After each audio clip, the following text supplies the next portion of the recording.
കഴിഞ്ഞ വീഡിയോയിൽ നമ്മൾ കണ്ടത് ലോകത്തുള്ള എല്ലാ ജീവജാലങ്ങളെയും സ്വന്തം പോലെ സ്നേഹിക്കുന്നതിനെക്കുറിച്ചാണല്ലോ.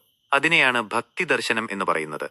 അതായത് എല്ലാവരിലും ദൈവത്തെ കണ്ട് സ്നേഹിക്കുന്ന വലിയ മനസ്സുണ്ടാകുക. ഇനി നമ്മൾ ഇന്ന് പറയാൻ പോകുന്നത് യോഗ ദർശനത്തെക്കുറിച്ചാണ്. നമ്മൾ ഒരു പാത്രത്തിൽ വെള്ളമെടുത്ത് വെച്ചാൽ അതിൽ നമ്മുടെ മുഖം തെളിഞ്ഞു കാണില്ലേ? പക്ഷേ ആ വെള്ളം ആരെങ്കിലും ഇളക്കിയാലോ? അപ്പോൾ നമ്മുടെ മുഖം ശരിക്ക് കാണാൻ പറ്റില്ല, അല്ലേ? ഇതുപോലെയാണ് നമ്മുടെ മനസ്സും.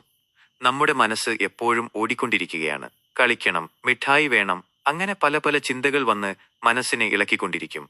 ഇങ്ങനെ ഇളകുന്ന മനസ്സിനെ ആ വെളിച്ചമുള്ള വെള്ളം പോലെ ശാന്തമാക്കി നിർത്തുന്നതിനെയാണ് യോഗം എന്ന് പറയുന്നത്. ശ്വാസം പതുക്കെ എടുത്തും വിട്ടും ഒരിടത്ത് ശാന്തമായി ഇരുന്നും നമുക്ക് മനസ്സിനെ അടക്കി നിർത്താം. അപ്പോൾ നമ്മുടെ ഉള്ളിലെ ആ വലിയ വെളിച്ചം, ദൈവം തെളിഞ്ഞു വരുന്നത് നമുക്ക് കാണാൻ പറ്റും. ചുരുക്കത്തിൽ, ഓടിക്കൊണ്ടിരിക്കുന്ന മനസ്സിനെ പാവക്കുട്ടിയെ ഉറക്കുന്നതുപോലെ ശാന്തമാക്കി നിർത്തുന്നതാണ് യോഗദർശനം.